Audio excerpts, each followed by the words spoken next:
Direction l'Asie, la Chine, plus précisément 20 personnes tuées dans l'incendie d'un établissement pour personnes âgées, cher Tidiane. Le feu a démarré vers 21h hier dans un établissement pour personnes âgées du comté de Linghua.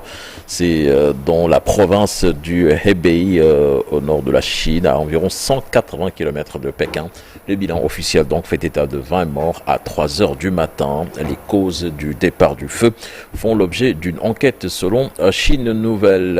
Et puis l'effondrement du toit d'une discothèque en République dominicaine également, avec le bilan qui s'est alourdi. Actuellement, on parle de 58 morts.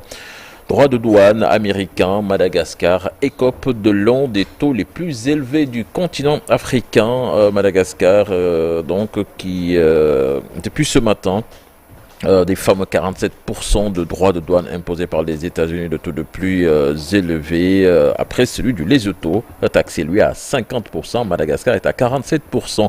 Une séance d'information avec les opérateurs économiques, 3 ministres et la direction des douanes malgaches, organisée sous l'égide de l'ambassade des États-Unis, a réuni plus de 150 participants pour exposer la situation immédiate.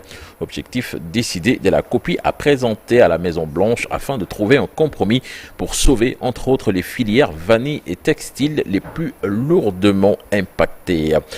Un juge fédéral a sommé ce mardi la Maison-Blanche de rétablir le plein accès de l'agence AP Associated de presse, pilier du journalisme aux États-Unis, suspendu depuis 2 mois. AP a été notamment exclu du bureau ovale et de l'avion présidentiel Air Force One au mois de février dernier pour son refus de se conformer à la nouvelle appellation du Golfe du Mexique, rebaptisée Golfe d'Amérique par un décret signé par Donald Trump. Le juge conclut que l'exclusion pour ce motif est contraire au premier amendement de la Constitution qui garantit la liberté d'expression. Et puis en football, Ligue européenne des champions, avec Arsenal qui corrige le Real Madrid et prend une belle option pour la qualification pour les demi-finales.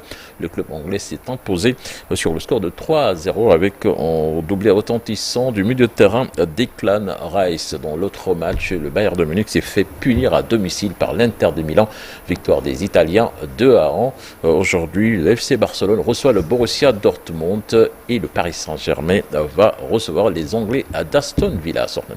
Merci beaucoup, cher Tidiane Diao. Et puis, avant de passer à la revue de presse, on te laisse avec Adama Sow qui est membre de la commission communication, je pense, de la communauté Layène. Adama Sow qui est en ligne pour des témoignages sur le défense.